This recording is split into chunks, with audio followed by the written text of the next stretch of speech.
बहुत बहुत स्वागत है दोस्तों आपका आईएसक्यूब एजुकेशन ग्रुप पे। और हम लोग अभी बात करने वाले केमिस्ट्री का बहुत इंपॉर्टेंट लेसन है अम्ल क्षार लवण।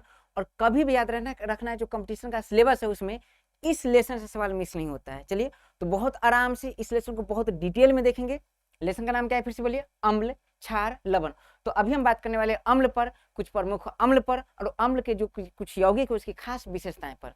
और हम लोग जनरली याद रखना कि 5 क्लास में इस पूरे लेसन को देख लेंगे और बहुत आराम से देखेंगे, बहुत डिटेल में देखेंगे और यहाँ से जितने सवाल आ सकते हैं सारा पर पकड़ बना लेंगे। चलिए तो लेसन का नाम क्या है, अम्ल क्षार लवण। चलिए तो हमारा लेसन का नाम है अम्ल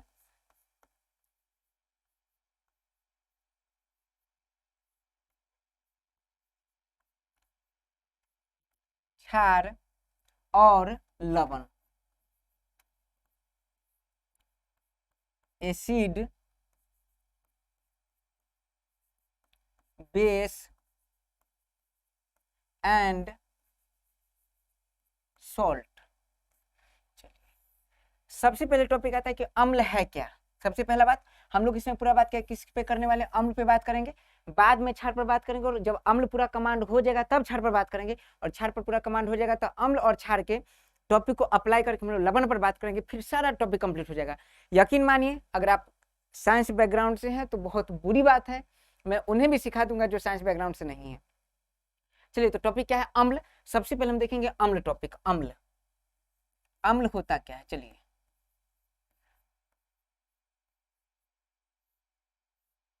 इसे अंग्रेजी में कहते हैं एसिड।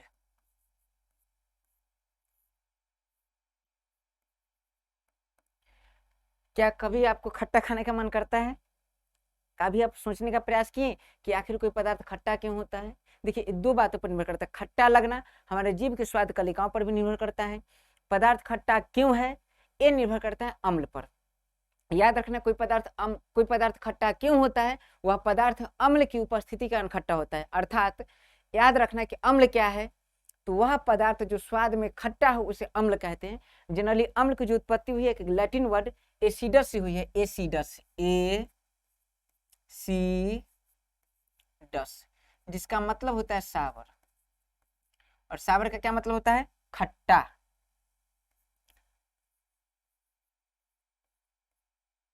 जिंदगी का मजा तो खट्टे में है, याद रखना है।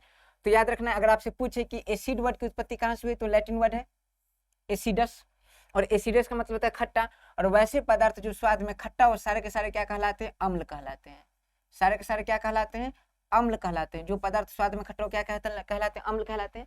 हम लोग अगले क्लास में देखेंगे बहुत पिक्चराइज तरीके से, बहुत मस्त तरीके से कि कौन कौन से पदार्थ में कौन कौन सा अम्ल पाया जाता है, यहाँ से सवाल बनते हैं। हम इसमें देखने वाले हैं कि अम्ल कहते हैं जो स्वाद में खट्टा होता है उस पदार्थ को अम्ल कहते हैं। और अम्ल की कौन कौन सी विशेषताएं हैं, तो अम्ल की विशेषताएं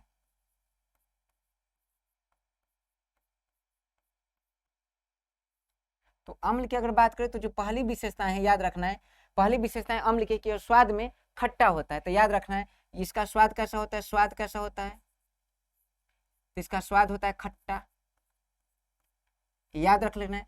दूसरी बात है अगर आप अम्ल लेते हैं, तो अम्ल देखिए एक होता है लिटमस पत्र। अब हम लिटमस पत्र बस आपको अभी याद रखना है लिटमस पत्र। हम आगे बात करेंगे लिटमस पत्र क्या होती है, कैसे बनती है, सब पर बात करेंगे। यहाँ आपको याद रखना है कि लिटमस पत्र दो प्रकार के होते हैं। एक होता है लिटमस पत्र, यहाँ देख लीजिए जो लिटमस पत्र है, लिटमस पत्र ये किससे बना होता है, ये बना होता है लाइकेन से। किससे बना होता है, लाइकेन से। और लिटमस पत्र होते हैं दो प्रकार के। एक होता है याद रखना जिसे कहते हैं नीला लिटमस पत्र, एक क्या है, नीला लिटमस पत्र। और एक होता है जिसे कहते हैं लाल लिटमस पत्र। फिर से देख लीजिए लिटमस पत्र कितने प्रकार के, दो प्रकार के, एक नीला लिटमस पत्र और एक लाल लिटमस पत्र। लिटमस पत्र दो प्रकार के, एक नीला लिटमस पत्र और दूसरा लाल लिटमस पत्र। अब आपको याद रखने की अम्ल अगर मान लीजिए, ध्यान रखिए, जैसे मान लीजिए कि मैंने एक बर्तन लिया और बर्तन में डाल दिया नींबू।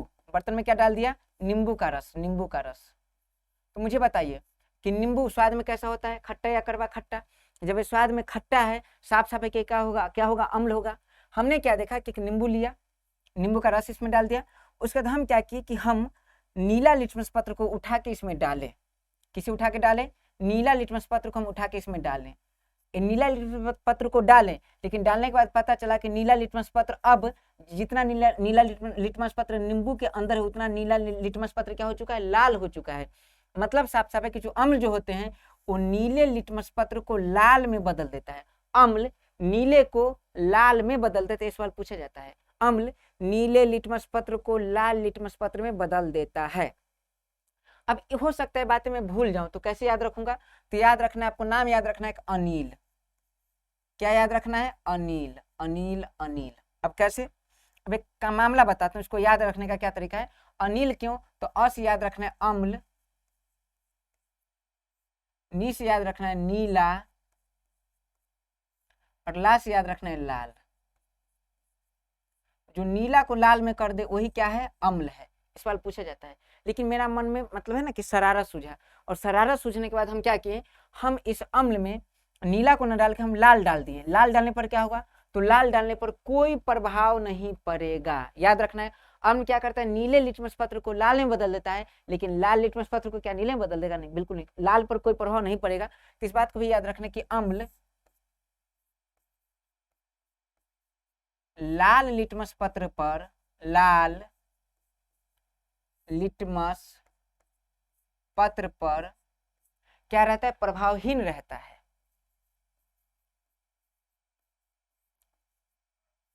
प्रभावहीन रहता है। चलिए अम्ल के बारे में क्या याद रखें, तो अम्ल का सबसे पहला गुणक याद रखें आप कि यह स्वाद में कैसा होता है, खट्टा। दूसरा याद रखें कि अम्ल नीला को क्या करता है, लाल कर देता है, नीले लिटमस पत्र को लाल लिटमस पत्र में बदल देता है। अम्ल लाल लिटमस पत्र पर कोई प्रभाव नहीं दिखा पाता है। लेकिन एक सवाल कभी पूछ लिया जाता है कि मिथाइल ऑरेंज को क्या करेगा, तो याद रखना है मिथाइल ऑरेंज नीले लिटमस पत्र का एग्जाम्पल है, तो जाहिर सी बात उसे क्या कर देगा, लाल कर देगा। तो इस बात को मैं लिख देता हूँ चूंकि यहाँ से एग्जाम में आ चुके सवाल। तो अम्ल मिथाइल ऑरेंज को लाल कर देता है। अम्ल मिथाइल ऑरेंज को क्या कर देता है, लाल कर देता है। इस बात को याद रख लीजिए। आप अम्ल के बारे में क्या सीखे, तो अम्ल के बारे में हम लोग जनरली ये सीखे हैं कि अम्ल है वह स्वाद में खट्टा होता है। अम्ल की क्या क्या विशेषताएं हैं, अम्ल की विशेषताएं कि स्वाद में खट्टा होता है, यह नीले लिटमस पत्र को लाल में बदल देता है। मिथाइल ऑरेंज एक नीला लिटमस पत्र है, इसलिए उसे यह लाल रंग में बदल देगा। उसके बाद याद रखना है लाल लिटमस पत्र इसका प्रभाव नहीं पड़ता है, लाल लिटमस पत्र पे अम्ल प्रभावहीन रहता है। चलिए ठीक है। इसके अलावा एक क्वालिटी बहुत अच्छी क्वालिटी है, बहुत अच्छी क्वालिटी क्या है अम्ल में, इसको हम इधर से देखते हैं, इधर से अम्ल में तो दो क्वालिटी यहाँ से देखेंगे। एक देखेंगे अम्ल की खास बातें कि अम्ल में अगर देखा जाए तो अम्ल में देखिए बहुत इंपॉर्टेंट बात है कि अम्ल जितने भी अम्ल है समानतः उसमें समानतः अम्ल में हाइड्रोजन पाया जाता है। क्या पाया जाता है, हाइड्रोजन पाया जाता है। तो इस बात को याद रखना है कि हाइड्रोजन पाया जाता है, और याद रखना है कि अम्ल में सामान्यतः हाइड्रोजन पाया जाता है। एक क्वेश्चन बहुत इंपॉर्टेंट है। और इस हाइड्रोजन के आधार पर, पोर्टेज ऑफ हाइड्रोजन के आधार पर एक पीएच स्केल डेवलप किया गया, और उससे पता चलता है कि अम्ल का जैसे पीएच स्केल से क्या पता चलता है, पीएच स्केल से पता चलता है पीएच वैल्यू। क्या पता चलता है, पीएच वैल्यू। और पीएच वैल्यू की अगर बात करें तो पीएच वैल्यू को देख लीजिए, तो पीएच वैल्यू 3 प्रकार के होते हैं। 7 से कम हो सकते हैं, 7 हो सकता है, और 7 से अधिक हो सकता है। तो अगर आपसे क्वेश्चन पूछा जाए कि पीएच वैल्यू 3 प्रकार के हैं, 7 से कम, 7 और 7 से अधिक, तो मुझे आप ये बताइए कि अम्ल का पीएच वैल्यू क्या होता है। तो याद रखना अम्ल का पीएच वैल्यू हमेशा 7 से कम होगा। अम्ल का पीएच वैल्यू 7 से कम, ऐसे याद रखना है, अम्ल का पीएच वैल्यू 7 से कम, क्षार का 7 से ज्यादा, और लवण का गारंटी नहीं है कि 7 होगा। उदासीन पदार्थ का पीएच वैल्यू 7 होता है, लवण का 7 होगा इस बात की गारंटी नहीं है। हो भी सकता है, नहीं भी हो सकता, क्योंकि लवण के भी कई प्रकार होते हैं, अम्लीय लवण, क्षारीय लवण, उदासीन लवण होता है। तो चलिए आप क्या समझे कि अम्ल का पीएच वैल्यू जब भी होगा तो हमेशा 7 से क्या होगा, कम होगा। तो मैं इस बात को लिख देता हूं कि अम्ल का पीएच वैल्यू हमेशा 7 से कम होता है। अम्ल का पीएच वैल्यू 7 से कम होता है। हम लोग आगे देखेंगे कैसे कम होता है, इस बात को भी देखेंगे। चलिए इतना हमारा कंप्लीट है। ये है हमारा अम्ल। अम्ल के बारे में छोटी छोटी और कुछ मोटी बातें हैं, आप याद कर लीजिए, एग्जाम में सवाल बन जाते हैं यहाँ से। चलिए एक बात और मैं देख लेता हूँ, मुझे लगता है कि उस पर बात कर लेना चाहिए अम्ल के विशेषता के बारे में, कि अम्ल विद्युत का सुचालक होता है या कुचालक। तो अम्ल याद रखना, अगर आप अम्ल में अगर आप पानी मिला देते हैं तो उस अम्ल को कहते हैं तनु अम्ल, और याद रखना है वह अम्ल सांद्र अम्ल विद्युत के कुचालक होंगे। सांद्र अम्ल कभी भी किसी प्रकार की विशेषता शो नहीं करते थे, इस बात को मैं लिख देता हूं कि अम्ल में याद रखना है कि अगर सांद्र अम्ल की बात करें तो सांद्र अम्ल विशेषता नहीं दिखाएगा। सांद्र अम्ल अपनी किसी प्रकार की विशेषता नहीं दिखाता है। और वही अगर बात करें तनु अम्ल की, किसकी बात करें, तनु अम्ल की, तनु अम्ल, तो तनु अम्ल का मतलब याद रखना है कि अम्ल प्लस एसिड प्लस जल, एसिड प्लस जल। और ये याद रखना है कि यह विशेषता शो करता है और यह विद्युत का सुचालक भी होता है।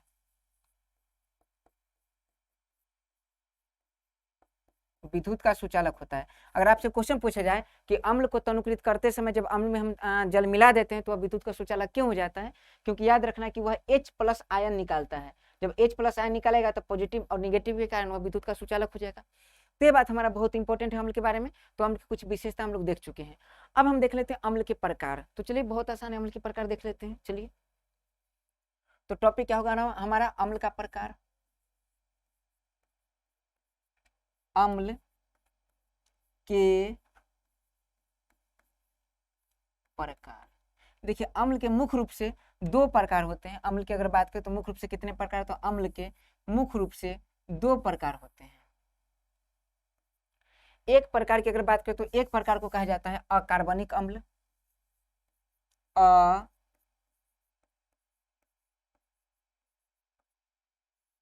कार्बनिक अम्ल। और एक प्रकार के अम्ल को कहा जाता है कार्बनिक अम्ल, ऑर्गेनिक एसिड, कार्बनिक अम्ल, ऑर्गेनिक एसिड। अच्छा, अकार्बनिक अम्ल है, यह होते हैं 2 प्रकार के। अकार्बनिक अम्ल कितने प्रकार के, यह होते हैं 2 प्रकार के। एक खनिज अम्ल, अच्छा याद रखना है, सॉरी, अकार्बनिक अम्ल को ही क्या कहा जाता है, खनिज अम्ल कहते हैं। खनिज एसिड, मिनरल एसिड, इसे ही कहा जाता है। और अकार्बनिक अम्ल 2 प्रकार के होते हैं। एक अम्ल को कहते हैं हाइड्रा अम्ल,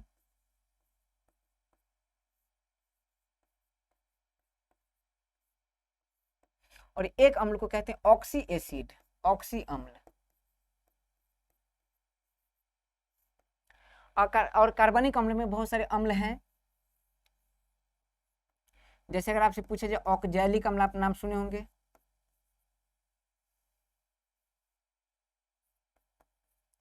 oxalic acid.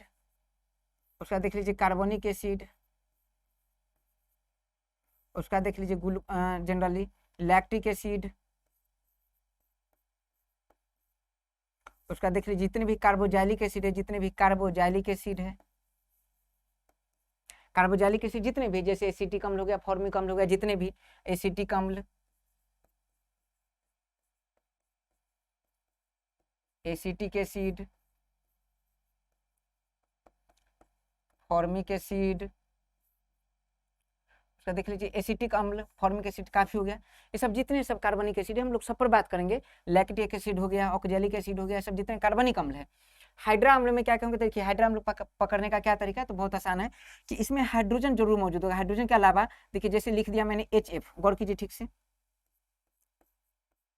HF, HCl, HBr, HI, इसमें गौर कीजिए सब में H है और साथ में हाइड्रोजन है, तो इसे कहते हैं हाइड्रा अम्ल। क्योंकि इसका हाइड्रोजन जैसा गुण फ्लोरीन का होता है, हाइड्रोजन जैसा गुण क्लोरीन का, हाइड्रोजन जैसा गुण ब्रोमीन का, हाइड्रोजन जैसा गुण आयोडीन का, तो ये हाइड्रा अम्ल हो गया। और याद रखना है ऑक्सी एसिड किसे कहते हैं, जिसमें हाइड्रोजन तो मौजूद होगा ही, लेकिन हाइड्रोजन के साथ ऑक्सीजन जरूर होगा। जैसे मैं लिखता हूँ H2SO4, जैसे मैं लिखता हूँ HNO3, जैसे मैं लिखता हूँ H2O7। गौर कीजिए ठीक से, 1 मिनट इसे हटाता हूँ, ओलियम है ये। चलिए H2SO4, HNO3, H2CO3, गौर करना ठीक से, ये ऑक्सी अम्ल भी है, याद रखना, साथ में कार्बनिक अम्ल भी है। याद रखना कि एक खास बात मैं बता दूं, H2CO3 कार्बनिक अम्ल में भी आता है, H2CO3 ऑक्सी एसिड में भी आता है, इस बात को ध्यान रखना है। इसके बाद बात करें, एक बात और बता दूं, कार्बनिक अम्ल में भी ऑक्सी अम्ल हो सकते हैं, कार्बनिक अम्ल में भी ऑक्सी अम्ल हो सकते हैं, बहुत खास बातें हैं। क्योंकि याद रखना है कार्बनिक अम्ल में भी कौन से अम्ल हो सकते हैं, ऑक्सी एसिड हो सकते हैं, ऑक्सी एसिड हो सकते हैं। ऑक्सी एसिड का क्या मतलब, ऐसा एसिड जिसमें ऑक्सीजन हो उसे ऑक्सी एसिड कहते हैं। चलिए, तो oxy acid H2SO4 HNO3 H2CO3, उसका देख लीजिए H3PO4,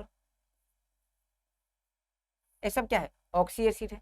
तो ये हल्का सा कुछ है जो ना आपको नाम याद रखना। अगर मैं आपको बता दूं, अब हम लोग बहुत डिटेल में, हम लोग एक एक अम्ल उठा के डिटेल में पढ़ेंगे कि अम्ल की क्या क्या खास बातें हैं, ऐसे ऐसे इस अम्ल की क्या खास बातें हैं, H2CO3 का क्या यूज है, ऑक्जेलिक एसिड का यूज क्या है, H2CO3 का क्या यूज है, वगैरह वगैरह सारी बातों को हम लोग आराम से देखेंगे। और इसके लिए आपको एक छोटा सा, देखिए अम्ल से आप परिचित होते इसलिए एक क्लास जनरल लिया गया। अब सही मायने में एसिड बेस्ड सॉल्ट जो स्टार्ट होगा अगले क्लास से स्टार्ट होगा, और आपको बहुत मजा आने वाला है। ये आपको हल्का सा समझ है, इंटरेस्ट बनाने के लिए टॉपिक है कि देखिए ऐसे ऐसे अम्ल आपको देखना है। इसका नाम है हाइड्रोफ्लोरिक अम्ल, इसका नाम है हाइड्रोक्लोरिक अम्ल, इसका हाइड्रोब्रोमिक अम्ल, हाइड्रोआयोडिक अम्ल, सल्फ्यूरिक अम्ल, नाइट्रिक अम्ल, कार्बोनिक अम्ल, फास्फोरिक अम्ल। और बात कर ले ऑक्जेलिक एसिड, जानते हैं आप, कार्बोनिक अम्ल इसे कहते हैं। और याद रखना, अगर कार्बोलिक एसिड कहा जाए तो कार्बोलिक एसिड का सूत्र होता है C6H5OH। तो हम लोग सभी पर बात करेंगे, हमारा अम्ल की कुछ विशेषताएं और कुछ प्रमुख अम्ल हो गए।